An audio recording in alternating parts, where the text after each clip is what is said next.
வணக்கம் நேர்களே. காவேரி பிரச்சனை அடுத்த கட்டத்தை எட்டி இருக்கு. மேகதாதுல அணை கட்டியே தீர்வோம் அப்படிங்கிறது கர்நாடகாவுடைய ஸ்டாண்டா இருக்கு. இந்த நிலையில டெல்லியில டி.கே. சிவகுமார் அவர்கள் கர்நாடக நாடாளுமன்ற உறுப்பினர்களை கூட்டி வச்சு ஆலோசனை கூட்டம்ல ஒரு பக்கம் நடந்துட்டு இருக்கிறப்போ, தமிழக முதலமைச்சர் விஜய் கர்நாடகா போறதா பிளான் பண்ணியிருக்காங்க. அப்படி போறதுனால என்ன பலன்? முன்னாடி இருந்த முதலமைச்சர்களான முன்னாள் தமிழக முதலமைச்சர்களாக இருந்த கருணாநிதி மற்றும் ஜெயலலிதா அவர்கள் செய்யாதத விஜய் செஞ்சுருவாரா? இந்த காவிரி பிரச்சனை எவ்வளவு முக்கியமானது? இது எல்லாத்தையும் நம்ம பேச இருக்கோம். இது தொடர்பான விளக்கங்களையும், அவருடைய கருத்துக்களையும் தெரிவிப்பதற்காக மூத்த பத்திரிகையாளர் திரு சிவப்பிரியன் அவர்கள் நம்மோடு இணைந்திருக்கிறார். வணக்கம் சார். சார், இந்த காவிரி இஷ்யூ தமிழக முதலமைச்சர் விஜய் கர்நாடகா போறார். அங்க போய் இவர் என்ன புதுசா பேசிடுவார்? இத்தனை வருஷத்துல பேசாத விஷயத்த அவர் என்ன பேசிட போறார்? ஒரு முயற்சியா தாவேக்கா நினைக்குது. ஓகே. திரு விஜய் அவர்கள் ஒரு புதிய ஒரு பரிமாணத்தை காவிரியில கொண்டு வரணும்னு நினைக்கிறாரு. அந்த ஒரு எண்ணம் தவறு கிடையாது. ஆனால் கடந்த காலங்களில் என்ன நடந்திருக்கிறது அப்படிங்கிறத பார்த்துட்டு இந்த முயற்சிகளை எடுத்திருக்கலாம் அப்படிங்கிறது. ஏன்னா காவிரி அப்படிங்கிற பிரச்சனை 1970களில் ஆரம்பிக்குது. 90களில் மிகப்பெரிய அளவில் கர்நாடகாவில், குறிப்பாக பெங்களூரில் வன்முறை அளவுக்கு போய் தமிழர்கள் மீது அங்கு வன்முறை விடப்படுகிறது. அதன் பிறகு காவிரி வாட்டர் டிஸ்பியூட்ஸ் ட்ரைபியூனல் ஒன்று அமைக்கிறாங்க. அந்த ட்ரைபியூனல் ஒரு 17 வருஷம் உட்காந்து பேசி 2007 ஒரு வேர்டிக்ட் கொடுக்குறாங்க. 2007 அந்த வேர்டிக்ட் கொடுக்கும் பொழுது காங்கிரஸ் ஆட்சியில் இருக்குது. 2013 வரைக்கும் அதை கெசட்லேயே போடாமல் இருக்காங்க. அரசு இதழில் வெளியிடவே இல்லை. 13ல் அரசு இதழில் வெளியிடுறாங்க. 2018 இந்தியாவினுடைய உச்சநீதிமன்றம் ஒரு தீர்ப்பு கொடுக்குறாங்க. Tamil Nadu, Karnataka, Kerala, lower riparian states, upper riparian ஸ்டேட்ஸ்க்கு இவ்வளவு அலோகேஷன் அப்படின்னு. தமிழ்நாட்டுக்கு ஏற்கனவே ட்ரைபியூனல் கொடுத்த அலோகேஷன்லேருந்து குறைச்சி கர்நாடகாவுக்கு அதிகமான அலோகேஷன் கொடுத்து அதை எப்படி ஜஸ்டிஃபை பண்ணுறாங்கன்னா, பெங்களூர் மக்களினுடைய குடிநீர் தேவைகளுக்காக இந்த இவ்வளவு டிஎம்சி தண்ணி கொடுக்கணும்னு சொல்லி கொடுக்குறாங்க. தமிழ்நாடு விவசாயிகள் அதை மனதார ஏற்றுக்கொண்டார்கள். ஓகே, இப்போ சொல்லியிருக்கிற இந்த தண்ணீரையாவது தயவு செஞ்சு கொடுங்க. ஓகே, சுப்ரீம் கோர்ட் சொன்ன தண்ணியை கொடுத்துருங்க. அந்த தண்ணியை கொடுத்துட்டிங்கன்னா அந்த தண்ணியை வச்சு நாங்கள் விவசாயம் பண்ணி. இது 2018. அதன் பிறகு ஒரு ஃபார்ச்சுனேட்டாக என்ன ஆச்சுன்னா, அதன் பிறகு பருவமழை நல்லா இருந்தது. மான்சூன் 2018, 19, 20, 21, 22, 24, 25, 23 மட்டும்தான் மான்சூன் ஓரளவுக்கு ஃபெயில் ஆச்சு. பெரும்பாலும் அந்த வேர்டிக்ட்டுக்கு அப்புறம் மான்சூன் ஓரளவுக்கு நல்ல ஒரு average monsoon, above normal monsoon இருந்ததுனால பெரும் பிரச்சனைகள் இல்லை. ஆனால் இந்த வருஷம் பார்த்தீங்கன்னா, நான் இப்போது நம்ம பேசுகிற ஒரு 2 வாரத்துக்கு முன்னால் நான் காவேரி டெல்டாக்கு போயிட்டு 2 ஸ்டோரி பண்ணியிருக்கேன். ஒரு ஸ்டோரி எப்படி ஜூன் ஜூலையிலே பயிர்கள் கருக ஆரம்பிச்சிருக்கு. அவங்க மே எண்டில் தான் உங்களுக்கு குறுவை பயிர் சாகுபடி பண்ணுவாங்க. குறுவைங்கிறது ஒரு 4 மாதம் 5 மாதம் தான் இருக்கும். ஜூன் 12ஆம் தேதி மேட்டூர் டேம் திறக்கணும். திறந்தா அந்த குறுவையை விவசாயிகள் பயிரிடுவாங்க. ஆனால் இந்த முறை என்ன ஆச்சுன்னா, இப்போ டெல்டாலே நீங்கள் எடுத்துக்கிட்டிங்கன்னா 2-3 பகுதிகள் இருக்கிறது. தஞ்சாவூர், திருவாரூரினுடைய முக்கிய பகுதிகள்லாம், கொடவாசல் போன்ற பகுதிகளில் பார்த்தீங்கன்னா இந்த நிலத்தடி நீர், கிரவுண்ட் வாட்டர் இருக்குல்ல, கிரவுண்ட் வாட்டர் வச்சு போர் வாட்டரை வச்சு விவசாயம் பண்ணுவாங்க. காவிரி வரலனாலும் ஓரளவுக்கு இந்த போர் வாட்டரை வச்சு விவசாயம் பண்ணுவாங்க. அவங்க நம்பிக்கை என்னன்னா, அவங்க விவசாயம் பண்ணி அந்த அறுவடை பண்ணுற காலத்துக்குள்ள காவிரி எப்படியாவது ஆற்றுல அந்த தண்ணி வந்துடும், மேட்டூர்லேருந்து எண்ணத்தில் ஆரம்பிப்பாங்க. இந்த முறை என்ன ஆயிருக்குன்னா, அந்த மாதிரி கிட்டத்தட்ட கடந்த வருடம் 2025 ஒரு பம்பர் கிராப். எல்லாமே கரெக்டாக இருந்தது. மான்சூன் கரெக்டாக இருந்தது. மேட்டூர் டேம்லேருந்து தண்ணி கரெக்டாக ரிலீஸ் பண்ணாங்க. விவசாயிகளுக்கு விளைச்சல் பெருசாக இருந்தது. எல்லாமே இருந்தது. ஸோ என்ன ஒரு வழக்கமாக ஒரு 5 லட்சம் ஏக்கரில் தான் குறுவையை சாகுபடி பண்ணுவாங்க. ஆனால் இந்த முறை என்னன்னா, கடந்த முறை 2025 1.5 லட்சம் ஏக்கர் அதிகமாக 6.5 லேக் ஏக்கர்ஸில் குறுவை சாகுபடி பண்ணி பெரிய சாதனையை விவசாயிகள் பண்ணுறாங்க. ஸோ அவங்க என்ன நினைக்கிறாங்கன்னா, 26 இதே மாதிரி இருக்கும்னு சொல்லிட்டு நிறைய பேர் என்ன பண்ணுறாங்கன்னா, அதிகப்படியான இடங்களில் இதை பண்ணுறதுக்கான வாய்ப்புகளை பார்க்குறாங்க. ஸோ மேட்டூர் டேமில் வராதுன்னு தெரிஞ்ச பிறகு யார் யாருக்கு நிலத்தடி நீர் அந்த ஃபெசிலிட்டி இருக்கோ அவங்க மட்டும் பண்ண ஆரம்பிக்கிறாங்க. ம். பட் அவங்களது ஜூலை முதல் வாரத்திலே கருகிடுச்சு. அதற்கு காரணம் வந்து எல்னினோ, இந்த ஆ. Super El Niño. அது மட்டும் இல்லாம வெயில் ரொம்ப மோசமா அடிக்கிறதுனால அந்த பயிர்கள் கருகுது. இன்னொன்னு விவசாயிகள் சொல்லக்கூடியது என்னன்னா, என்னதான் உங்களுக்கு போர் வாட்டர் வந்தாலும் கூட, அந்த காவிரி வாட்டர், ம். அதாவது அந்த ரிவர் வாட்டர், அந்த ஆத்து தண்ணி வந்தா தான் அது பயிர்களுக்கு வந்து ஒரு ஊக்கத்தை குடுக்கும். எப்படி வந்து குழந்தைங்களுக்கு வந்து ஒரு ஹார்லிக்ஸும், ம். பூஸ்ட்டும் ஒரு ஒரு ஒரு ஊட்டச்சத்து மாரி இருக்கோ, அந்த மாரி வந்து பயிர்களுக்கு வந்து அந்த ரிவர்ல வர்ற தண்ணி, அந்த ம். அது வந்து ரொம்ப ரொம்ப முக்கியம்.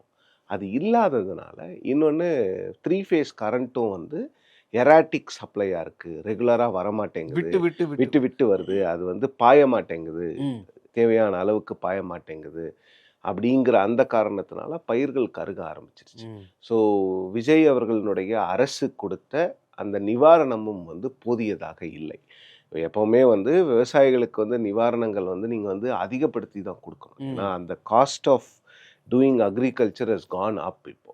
அவங்களுக்கு வந்து ஏகப்பட்ட பிரச்சனைகள் ம். இருக்கிறது. லேபர் கிடைக்கிறது கிடையாது. ரொம்ப ஏன்னா, கஷ்டம் சார். லேபர் கிடைக்கிறது வந்து மேக்ஸிமம் லேபர் வந்து எம்என்ஆர்இஜியில் கரெக்ட். போயிடுறதுனால, இவங்களுக்கு லேபர் கிடைக்காது. நான் டெல்டாக்கு ஒரு 8, 9 வருஷமா நான் ஸ்டோரீஸ்க்காக விசிட் பண்ணிட்டு இருக்கேன். ம். ஒவ்வொரு முறையும் இதே பிரச்சனைய தான் விவசாயிகள் சொல்றாங்க. 100 நாள் வேலை திட்டத்துக்கு 100 போயிடுறாங்க. நாள் வேலை திட்டத்துக்கு போயிடுறாங்க. இன்னொன்னு பார்த்தீங்கன்னா, இப்ப மேக்ஸிமம் வந்து அவங்க வந்து மிஷின டிபெண்ட் பண்ணி தான் அவங்க வந்து விவசாயமே பண்றாங்க. ம். பயிறு, நா நாத்து நடுறதுலேருந்து எல்லாமே மிஷின் தான். ஸோ, அப்படி இருக்கும் பொழுது அவங்களுக்கு வந்து அந்த cost of doing agriculture has gone up. இப்போ அதில என்னன்னா, திருவாரூர், கொடவாசல் போன்ற பகுதிகள்ல ஒரு சிலர் வந்து நெல்லு வைக்கலாம். ம். வழக்கமா நெல்லு பண்ணுவாங்க. ஒரு சிலர் வந்து பருத்தி, காட்டன் போடலாம்னு சொல்லிட்டு பருத்தி போட்டிருக்காங்க. இந்த வெயில்ல பருத்தி என்ன ஆச்சுன்னா, பருத்தியும் கருகி போச்சு. ஓகே. பருத்தி ஏன் அவங்க போடுறாங்கன்னா, பருத்திக்கு வந்து மெயின்டெனன்ஸ் வந்து ரொம்ப கம்மி. நீங்க தண்ணியும் நெல்லுக்கு வந்து டெய்லி தண்ணி குடுக்கணும்னா, பருத்திக்கு 10 நாளைக்கு ஒரு முறை, 15 நாளைக்கு ஒரு முறை நீங்க தண்ணி குடுத்தீங்கன்னா, ம். ம். தேவையான அளவு தண்ணி குடுத்தீங்கன்னா போதும். இன்னொன்னு பருத்திய மெயின்டெயின் பண்றதும் ரொம்ப ஈஸி. பட் நெல்ல வந்து நீங்க டெய்லி போய் அத வந்து பார்க்கணும். அது ஆ, வந்து ஆ. ரொம்ப ரொம்ப ஒரு வாட்டர் இன்டென்சிவ், கிராப். தண்ணி அதிகமா எடுக்கிற கிராப் மட்டும் இல்லாம, அதுக்கு வந்து மெயின்டெனன்ஸ் ரொம்ப அதிகமான ஒரு கிராப். ம். ஸோ இதெல்லாம் விவசாயிகளுடைய பிரச்சனை. மிகப்பெரிய பிரச்சனை. ஓகே. இப்போ கொஞ்சம் தூரம் திருவாரூர்லேருந்து தாண்டி நாகப்பட்டினம் போனீங்கன்னா, ஆத்துல தண்ணி வரலன்னா விவசாயமே நடக்காது. ம். ஏன்னா, அங்க போர் வாட்டர் கிடையாது. போர் வாட்டர் வந்தாலும், போர் வாட்டர்ல உப்பினுடைய அளவு வந்து அதிகமா இருக்கு. TDS. செலினிட்டி ரொம்ப அதிகமா ம். இருக்கு. இன்னொன்னு விவசாயிகள் என்ன சொல்றாங்கன்னா, கஜா புயலுக்கு அப்புறம் நாகப்பட்டினம் மாவட்டத்தில வந்து கிட்டத்தட்ட எல்லா இடத்துலயுமே வந்து கிரவுண்ட் வாட்டர்ல வந்து அந்த உப்பின் தன்மை வந்து அதிகரிச்சு ம். போச்சு. செலினிட்டி ரொம்ப அதிகமா இருக்கு. அத அத அத வந்து தண்ணி வரும். அத வந்து நாங்க பயிருக்கு குடுத்தோம்னா, பயிர் கெட்டு போகும். பயிர் ம். கருகி போகும். பயிர் வளரவே வளராது. ஸோ இதுதான் காவிரி டெல்டால இருக்கக்கூடிய பிரச்சனை. ம். இப்ப என்ன இஷ்யூன்னா, சுப்ரீம் கோர்ட் வந்து ஒவ்வொரு மாசத்துக்கு இவ்ளோ தண்ணி திறந்து நீங்க விடணும். திறந்து விடணும்னு கர்நாடகாவுக்கு ம். சொல்லியிருக்காங்க. கர்நாடகா எப்பவுமே என்ன பண்ணுவாங்கன்னா, அவங்க டேம் ஃபுல் ஆன பிறகு தான் தண்ணிய திறந்து விடுவாங்க. ம். அது வந்து அவங்க வழக்கமா வச்சிருக்கிறாங்க. ஏன்னா, அவங்க வந்து அவங்களுடைய விவசாயிகளுடைய நலன் மட்டும் தான் எங்களுக்கு முக்கியங்கிற மாரி அவங்க பேசுறாங்க. ம். ஆனா, விவசாயிகளுடைய எண்ணம் அப்படி கிடையாது. ம். இது வந்து இன்னொன்னு 2 சைட்லயுமே விஷ்ணு. இது வந்து ஹைலி பொலிட்டிசைஸ்ட் மேட்டர். ஆ. இப்போ கர்நாடகால அவங்க வந்து அவங்களோட டேம்ஸ் நிரம்புனா தான் தண்ணி அனுப்புவாங்க. கரெக்ட். ஸோ இப்போ விஜய் அவர்கள் கர்நாடகா கிட்ட பேச வேண்டிய ஒரே விஷயம் என்னன்னா, மாசம் மாசம் நீங்க எங்களுக்கு தண்ணி குடுப்பீங்களா? கர்நாடகா அது குடுக்கவே குடுக்காது. அது காங்கிரஸ் அரசாக இருந்தாலும் சரி, பாஜக ம். அரசாக இருந்தாலும் சரி, அவங்க குடுக்க மாட்டாங்க. ம். அவங்க என்ன சொல்லுவாங்கன்னா, "எங்க விவசாயிகளுக்கே தண்ணி இல்ல. நாங்க எப்படி குடுக்க முடியும்?" அப்படிங்கிறது தான். ம். ஸோ இப்ப இத விஜய் அவர்கள் மாற்ற முடியுமா? அதான் Vijay is new do this game அப்படின்னு தான் நம்ம பார்க்க முடியும். இல்ல இது நியூ டு த கேம்ங்கிறத விட, அவங்க என்ன நெனைக்கிறாங்கன்னா, நாம ஒரு முயற்சி பண்ணி பார்ப்போமே ம். அப்படின்னு நெனைக்கிறாங்க. நான் ஓகே. தொடக்கத்துல சொன்ன மாரி அது தவறு இல்ல. ம். ஆனா கடந்த கால வரலாறுன்னு ஒண்ணு இருக்குல்ல. ம். திரு திரு கருணாநிதி அவர்கள் வந்து பல பேச்சுவார்த்தை நடத்தியிருக்கிறார். எம்ஜி ராமச்சந்திரன் பேச்சுவார்த்தை ம். நடத்தியிருக்கிறார். செல்வி ஜெயலலிதா அவர்கள் பேச்சுவார்த்தை மட்டும் இல்லாம பல போராட்டங்களை நடத்தியிருக்கிறாங்க. ம். இதுல எவ்வளோ பேருக்கு இப்ப ஜென்ஸி கிட்ஸ்க்கு தெரியும்னு நினைக்கலாம். ஒரு சீஃப் மினிஸ்டர் வந்து 93ன்னு நினைக்கிறேன். அவங்க வந்து மெரினால 3 நாள் உண்ணாவிரதம் இருந்தாங்க. வாட்டாள் நாகராஜ எப்படி கண்ட்ரோல்ல எம்ஜிஆர் ஆமா. வச்சிருந்தாருன்னுலாம் சொல்லுவாங்க. ஜெயலலிதா அவர்கள் வந்து அவங்க அந்த ஃபர்ஸ்ட் டென்யூர்ல வந்து காவேரிக்காக அவங்க ஒரு மிகப்பெரிய உண்ணாவிரதத்தை ம். கையில் எடுத்தார்கள். அதன் பிறகுதான் பல விஷயங்கள் மாற ஆரம்பிச்சு. ஸோ முதலமைச்சர்களுடைய பங்கு வந்து இங்க வந்து ரொம்ப அதிகமான ஒரு விஷயம். ஸோ அப்போ இது பேச்சுவார்த்தை மூலம் தீர்க்க முடியுமா அப்படிங்கிற ஒரு கேள்வி இருந்து கொண்டே இருக்கிறது. இங்க ரொம்ப சிம்பிள்ங்க. இங்க கேள்வி ஒண்ணே ஒண்ணுதான். மாசம் மாசம் எங்களுக்கு சுப்ரீம் கோர்ட் தண்ணி குடுக்க சொல்லியிருக்காங்க. அது சரி. மாசம் மாசம் அந்த தண்ணிய குடுப்பீங்களா? குடுக்க மாட்டீங்களா? அவ்வளவுதான். இதுல வேற எதுவுமே கிடையாது. அத திரு விஜய் அவர்கள் கேட்டு பெற்றால், அதை விட வெற்றி அவருக்கு எதுவுமே கிடையாது. ஓகே. ஒருவேளை அவர் வந்து டி.கே. சிவகுமார் கிட்ட அவர் போய் பேசி, ஜூன், ஜூலை, ஆகஸ்ட் 3 மாசத்துக்கான தண்ணிய திறந்து விட்டார்னா, அது வந்து விஜய் அவர்களுடைய மிகப்பெரிய வெற்றி. வந்து விவசாயிகள் வந்து அவரை வந்து தூக்கி வைத்து கொண்டாடுவார்கள். அது நடக்குமா? அதற்கான சாத்தியக்கூறுகள் இருக்கிறதா? அப்படிங்கிறது தான் பார்க்கணும். இங்க வந்து விஜய் அவர்களை வந்து யாரும் வந்து கம்பேரோ இல்ல டிமினிஷோ பண்ணல. என்றால் ஏற்கனவே இருந்த மூத்த அரசியல்வாதிகளால் முடியாத ஒரு விஷயம். ஏன்னா கர்நாடகா என்ன பண்ணுவாங்கன்னா, நீங்க பேச்சுவார்த்தையே பண்ணிட்டு இருந்தீங்கன்னா என்ன ஆகும்னு பார்த்தீங்கன்னா, நாளைக்கு சுப்ரீம் கோர்ட் கூட நீங்க தான் பேசிட்டு இருக்கிறீங்களே, ஏன் எங்ககிட்ட வரீங்க? நீங்களே அதை பேசி தீர்த்துக்கோங்கன்னு சொல்லுவாங்க. தமிழ்நாடுனுடைய ஸ்டேட்டட் பொசிஷன் விஷ்ணு, நாங்க காவிரி விவகாரத்துல கர்நாடகாவோடு பேச மாட்டோம். இது வரைக்கும் செல்வி ஜெயலலிதா, திரு கருணாநிதி, எடப்பாடி பழனிசாமி, மு.க. ஸ்டாலின் இந்த 4 பேர் ஆட்சியில் இருந்தபோது இவங்க எடுத்த ஸ்டாண்ட் என்னன்னு பார்த்தீங்கன்னா, நாங்கள் பேச்சுவார்த்தை கர்நாடகாவோடு ஈடுபட மாட்டோம். பேச்சுவார்த்தை சரியா வரலன்னு தான் வாட்டர் டிஸ்பியூட்ஸ் ட்ரைபுனல் போனோம். அதன் பிறகு வந்து பிரதமர்கள் திரு அடல் பிகாரி வாஜ்பாய் அவர்களும் திரு மன்மோகன் சிங் அவர்களும் ஒரு கூட்டத்தை நடத்தினாங்க. சுப்ரீம் கோர்ட்டுடைய ஆர்டரின் பேரில் ஒரு டைரக்ஷன் பேரில் செல்வி ஜெயலலிதா அவர்கள் கர்நாடகாவுக்கு சென்று அன்றைய முதலமைச்சர் ஜெகதீஷ் ஷெட்டர் அவர்களை சந்திச்சாங்க. ஆனால் எதுவுமே சரியா வரல. அட் எண்ட் ஆஃப் த டே நான் சொன்ன மாதிரி கேட்ட தண்ணியை கொடுத்துட்டாங்கன்னா இங்க யாருமே பிரச்சனை பண்ண போதில்லை. இதுல வேற எதுவுமே கிடையாது. இப்போ விஜய் போய் பேசுறதுனால அந்த தண்ணிய குடுத்துருவாங்க அப்படின்னு நம்ம நம்பலாமா? இல்ல இதுவும் வந்து ஒரு ஒரு சம்பிரதாயமான பேச்சுவார்த்தையா முடிஞ்சிருமா? இல்ல இதுல சம்பிரதாயமே இல்ல. நடக்காத ஒரு விஷயத்த பண்றாங்க. சம்பிரதாயத்துக்கு எதிரான ஒரு விஷயம். ஏற்கனவே இங்க ஒரு ஸ்டேட்டட் பொசிஷன் இருக்கு. கர்நாடகா வந்து பேச்சுவார்த்தை எல்லாம் ஒத்துக்காததுனால தான் நாங்கள் கோர்ட்டுக்கு போனோம். கோர்ட் ஒரு ஆர்டர் கொடுத்துருக்கு. ஆர்டர் கொடுத்துருக்கிறதப்போ அந்த கோர்ட் ஆர்டரை ஃபாலோ பண்ண வேண்டியது தான் கர்நாடகாவோட வேலை. நாங்கள் எதுவாக இருந்தாலும் வாட்டர் மேனேஜ்மெண்ட் அத்தாரிட்டி கிட்ட போய் கேட்போம். அப்படி இல்லைன்னா சென்ட்ரல் கவர்மெண்ட் கிட்ட கேட்போமே தவிர டைரெக்டாக நாங்கள் கர்நாடகாவை கேட்க மாட்டோங்கிறது ஸ்டேட்டட் பொசிஷன். அந்த ஸ்டேட்டட் பொசிஷன்லேருந்து விஜய் அவர்கள் மாறணும்னு நினைக்கிறார். ஏன் நம்மளே பேசி பார்ப்போமே, ஒரு முயற்சி. பட் இது வந்து கர்நாடக அரசு வலை விரிக்கிறாங்க, அதில் நம்ம போய் விழறோம் அப்படின்னு எதிர்க்கட்சிகள்லாம் ஒரு குற்றச்சாட்டை வைக்கிறாங்களே சார். அது வந்து திமுகவாகட்டும், அதிமுக மேகதாது விஷயம். அது வந்து இதை வந்து நீங்க ரெண்டா பிரிச்சு பார்க்கணும். ஒன்று காவிரி தண்ணீர் இப்போ இருக்கிற ஸ்டிப்புலேட்டட் வாட்டர் ரிலீஸை கர்நாடகா பண்ணுமா பண்ணாதா? ஓகே, அது பண்ணணுங்கிறது கர்நாடகாவுக்கு வந்து சுப்ரீம் கோர்ட் கொடுத்திருக்கின்ற ஆர்டர். அதை கர்நாடகா ஃபுல்ஃபில் பண்ணணும். பண்றாங்களா இல்லையா, அதை எப்படி பண்ண வைக்கிறதுங்கிறது ஒரு பார்ட். ரெண்டாவது பார்ட் வந்து மேகதாத்துல அணை கட்டலாமா வேண்டாமா. இது ரெண்டும் வேற வேற இஷ்யூஸ். எல்லாம் போட்டு கன்ஃபியூஸ் பண்ணிக்கிறாங்க. இது ரெண்டுமே வேற வேற இஷ்யூஸ். மேகதாத்துல கட்டலாமா வேணாமா, மேகதாது பொறுத்த வரைக்கும் பேச்சுவார்த்தை நடத்த வேண்டிய அவசியம் இல்லை. ஏன்னா அது இன்னும் இஷ்யூவே கிடையாது. அவங்க கட்டுறதுக்கான முடிவுகள் தான் எடுக்கிறாங்க. இல்ல விஷ்ணு, அவங்க என்னன்னா முடிவு எடுக்கிறது, அவங்க வந்து ஒரு 10 செங்கலை அங்க கொண்டு போய் நடுறதுனாலே அங்க வந்து எந்த ஒரு விஷயம் நடக்காது.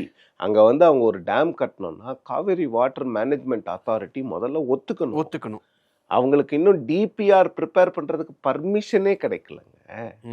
டீடைல் ப்ராஜெக்ட் ரிப்போர்ட் பண்றதுக்கான பர்மிஷனே கிடைக்கல. அவங்களுக்கு கிடைக்காத போது இல்லாத ஒரு இஷ்யூவை நீங்க ஏன் பண்றீங்கிறது தான் அன்புமணி போன்றவர்களுடைய ஒரு விஷயமாக இருக்கிறது. இதுல என்னன்னா, இது ஹைலி போலரைஸ்ட் இஷ்யூ. நீங்க பேசினாலும் தப்பு, பேசலனாலும் தப்பு. நீங்க மேகதாதுவை பொறுத்த வரைக்கும் அதுல இருக்கக்கூடிய மிகப்பெரிய சிக்கல் என்னன்னு பார்த்தீங்கன்னா, இது விவசாயிகள் சொல்ற விஷயம் தான். இப்போ கிருஷ்ணராஜசாகர்ல ஒரு 60 டிஎம்சி சம்திங் அவங்க ஸ்டோர் பண்ணி வச்சுக்கலாம். கபினியில் ஒரு 30 டிஎம்சின்னு நினைக்கிறேன், எனக்கு சரியா தகவல் இல்லை. இப்போ இந்த ஒரு 90 டிஎம்சி தண்ணி நிரம்பினாதான் கர்நாடகா வந்து தமிழ்நாட்டுக்கு தண்ணியே திறந்து விடுறாங்க. 2018-19 பார்த்தீங்கன்னா மேட்டூர் டேம் வந்து ஒரு 7-8 முறைலாம் நிரம்பி இருக்கு. 120 அடி அடிக்கு மேல போயிட்டே இருக்கும். கரெக்ட். ஒரு 10 நாள் 15 நாள் வந்து ஃப்ளட் வார்னிங் எல்லாம் கொடுத்துருக்கோம். ரைட். அதெல்லாம் அதை ரிப்போர்ட் ஹெட்லைன்லயே இருந்துட்டு இருந்த நியூஸ் அது. ஆமா. கரெக்ட். ஒரு 11 மாவட்டங்களுக்கு வந்து ஃப்ளட் அலர்ட் ம். கொடுப்போம். ஏன்னா கர்நாடகா ரிலீஸ் பண்ணிக்கிட்டே இருப்பாங்க. அபண்டன்ட் வாட்டர் அவங்களுக்கு ம். வந்துச்சுன்னா எக்ஸ்ட்ரா வாட்டரை ரிலீஸ் பண்ணிக்கிட்டே இருப்பாங்க. இப்போ என்னன்னா அந்த 90 டிஎம்சி தாண்டி மேகதாத்துல இவங்க அணை கட்டினாங்கன்னா இன்னொரு 60 டிஎம்சி தண்ணீரை சேமிக்க வைக்கக்கூடிய அந்த திறன் வந்து கர்நாடகாக்கு கிடைச்சிரும். ஸோ 90னா 150 டிஎம்சி ஆயிடும். 150 டிஎம்சி. அப்போ என்னன்னா காமன் மேனுக்கு புரியுற மாதிரி சொல்லணும்னா ஜூன் மாதம் உங்களுக்கு 12ஆம் தேதி மேட்டூருக்கு தண்ணி விடணும். ம். அப்போது மே மாதத்தில் 150 டிஎம்சிக்கு மேலே கர்நாடகா அணையில் தண்ணி வந்தாதான். தண்ணீர் இருப்பு இருந்தால் மட்டும்தான் உங்களுக்கு மேட்டூருக்கு திறக்கப்படும். ம். இப்போ 90 டிஎம்சி, நாளைக்கு 150 டிஎம்சி. அப்போ 60 டிஎம்சி உங்களுக்கு அதிகமாகும் போது அந்த 60 டிஎம்சி தண்ணி இங்கே வர வேண்டிய தண்ணி அவங்க அங்கே ஸ்டோர் பண்ணி எடுத்து வச்சுக்க வைக்கிறாங்க. போகிறாங்க. அவ்வளோதான். அவங்க இன்னொரு ஸ்டோரேஜ் கெப்பாசிட்டியை இன்க்ரீஸ் பண்ணுறாங்க. பெங்களூரோட வாட்டர் நீட்ஸ் வந்து 60 டிஎம்சிலாம் கிடையாது. 60 டிஎம்சி எவ்வளோ தண்ணீர்னு எல்லாருக்குமே தெரியும். ஸோ அப்போ இது என்னன்னா இது எஃபெக்டிவாக நீங்கள் பார்த்தீங்கன்னா ஒரு வேலை மேகதாது வந்து ஒரு 10 வருஷம் 20 வருஷம் கழித்து ரியாலிட்டி ஆயிடுச்சுன்னா இங்கே விவசாயம் பண்ணுறது ரொம்ப கஷ்டமாயிடும். ம். ஏன்னா நீங்கள் அந்த 60 டிஎம்சி அடிஷ்னல் வாட்டர் அவங்க ஸ்டோர் பண்ண பிறகு அப்போ என்ன ஆகும்னா கபினி கேஆர்எஸ்லேருந்து ரிலீஸ் பண்ணுற வாட்டரு நேராக மேகதத்துல ஸ்டோர் ஆகும். மேகதத்துனுடைய அந்த ஸ்டோரேஜ் கெப்பாசிட்டியும் ஃபுல்லான பிறகு தான் உங்களுக்கு பிலிகுண்டில் தமிழ்நாட்டுக்கு தண்ணியே வரும். அதை எந்த விவசாயிகள் ஏற்றுக்கொள்வார்? இப்போவே வந்து விவசாயம் அங்கே ஒன்றும் இல்லாமல் போயிட்டு இருக்கு. சி தஞ்சாவூர்லலாம் நான் வந்து தஞ்சாவூரில் வந்து எப்போவுமே வந்து ஒரு 2 லட்சம் ஏக்கர் தஞ்சாவூரில் மட்டுமே குறுவை போடுவாங்க. தஞ்சாவூர் மாவட்டத்தில் மட்டும் திருக்காட்டுப்பள்ளி, திருவையாறு, அதுக்கப்புறம் காட்டூர் இது போன்ற கிராமங்கள்லாம் நீங்கள் பார்த்தீங்கன்னா முப்போகம் விளையக்கூடிய நிலங்கள். அதெல்லாம் வருஷத்துக்கு 3 வருஷம் பூரா பயிர் செஞ்சுக்கிட்டே இருப்பாங்க. அந்த இடத்துல நான் போய் பார்க்கும்போது காட்டூரில் ஒரு 7-8 ஏக்கருக்கு பயிர் வந்து அப்படியே கருகி போயிருக்கு ஒவ்வொருத்தருது. அவங்களால வந்து எப்படி அந்த லாசஸ்லேருந்து வெளில வர்றதுன்னு தெரியல. தண்ணி ஒரு வருஷம் இப்போ எல்லாரும் பேசுகிறது என்ன 26 மாதிரி ஒரு வருஷம் அடுத்த வருஷம் வந்துச்சுன்னா இந்த வருஷம் சூப்பர் எல்னினோ, அடுத்த வருஷம் ஒரு வறட்சி வருதுன்னு வச்சுக்கோங்க. அடுத்த வருஷமும் விவசாயம் இந்த மாதிரி போயிடுச்சுன்னா அப்போ தண்ணி வராமல் விவசாயம் அழிந்து கொண்டே இருக்கும் அப்படின்னா அப்போ நீங்கள் இன்னொரு டேமை கட்டிட்டீங்கன்னா அப்போ இன்னும் தண்ணியே வராது. முப்போகம் விளையக்கூடிய இடங்கள்ல கூட இப்போ வந்து அவங்களால விவசாயம் பண்ண முடியல அப்படின்னும் போது நீங்கள் இன்னொரு டேம் கட்டும் போது அது எங்களுக்கு வந்து ஒரு பெரிய கேட்டஸ்ட்ராஃபாக முடியும் அப்படின்னும் போது விவசாயிகள் கொதித்து எழ செய்யதான் செய்வார்கள். சிம்பிள். எனக்கு வர வேண்டிய 60 டிஎம்சியை நீங்க இன்னொரு தொட்டி கட்டி அங்க நான் ஓபன் பண்ணி வச்சுப்பேன் அப்படின்னு நீங்க சொல்லும்போது அது நியாயம் இல்லையே. எனக்கு நியாயமா வர வேண்டிய தண்ணி இல்லை. அதற்கு ஒரு சிலர் இப்போ என்ன பண்றாங்கன்னா நாங்க இங்க ஒரு அணை கட்டிக்கலாமா ராசி மணல்ல பிலிகுண்டுல வந்த உடனே அங்கேருந்து அணை கட்டிக்கலாமான்னு கேட்குறாங்க. அதுவும் ஒரு ஃபூலிஷான ஒரு டிமாண்ட். அப்போது அது எதுக்கு உதவும்னா கர்நாடகா என்ன சொல்லுவாங்கன்னா நாங்கள் மேகதாத்துல கட்டிக்கிறோம், நீங்கள் ராசி மணலில் கட்டிக்கோங்க. அணை கட்டிக்கலாம், அணைக்கு தண்ணி வரணும்ல, எங்கேருந்து வரும் தண்ணி? இப்போ இருக்கக்கூடிய எல்லாமே வந்து உங்களுக்கு வந்து இந்த எல்னினோ இது போன்ற இந்த என்விரான்மெண்ட் ஃபினாமினன்ஸ்லாம் என்ன ஆகுதுன்னா ஒன்று வெயில் பயங்கரமாக அடிக்கும், இல்லைன்னா மழை பயங்கரமாக பெய்யும். இப்போ விவசாயிகளுக்கு இன்னொரு பிரச்சனை வந்திருக்கு. அவங்களுக்கு வந்து இந்த மான்சூன் செஷன் தமிழ்நாட்டினுடைய மான்சூன் சீசன் இருக்குல்ல அக்டோபர் டு ஜனவரி. அப்போ என்ன ஆகுதுன்னா முன்னெல்லாம் வந்து மழை வந்து ஓரளவுக்கு நார்மலாக பெய்யும். இப்போ அதிகமாகும் போது அவங்க வந்து அக்டோபர் நவம்பருக்குள்ளே அறுவடை பண்ணணும்னு நினைக்கிறாங்க. ஏன்னா அந்த மழை வெள்ளம் வந்து எல்லாத்தையும் தூக்கிட்டு போயிட்டு அவ்வளவோ பிரச்சனைகள் இருக்கிறது. அப்போ இன்னொரு அணை நீங்கள் கட்டணுமா அப்படிங்கிறது தான். மேகதாதுவை பொறுத்த வரைக்கும் அந்த அணை கட்டக்கூடாதுங்கிறது தான் தமிழ்நாட்டினுடைய ஸ்டாண்ட். அது வந்து விவசாயிகளினுடைய ஒட்டுமொத்த ஸ்டாண்ட். அதை வந்து அரசியல் கட்சிகள் எல்லாரும் ஏற்றுக்கொள்கிறார்கள். ஸோ மேகதாத்தில் நீங்கள் உட்காந்து பேசும்போது நீங்கள் என்ன பேசுவீங்கிற ஒரு விஷயம் இருக்குல்ல. நீங்கள் வேண்டான்னுவீங்க. டிகே சிவகுமார் அவர்கள் என்ன சொல்லுவார்னா இல்லை அது தமிழ்நாட்டுக்கு நல்லது, பெங்களூருக்கு குடிநீர் வேணும், நாங்கள் வந்து உங்களுக்கு தண்ணி கொடுப்போம். ஆனால் மாதத்துக்கு உங்களுக்கு ஸ்டிப்புலேட் பண்ணியிருக்காங்கல்ல கர்நாடகாவுக்கு, அந்த ரிலீஸ் ஆஃப் வாட்டரை ஏன் நீங்கள் வந்து ரெகுலராக பண்ண மாட்டேன்றீங்கன்னு கேட்டிங்கன்னா கர்நாடகாவில் பதிலே இருக்கு.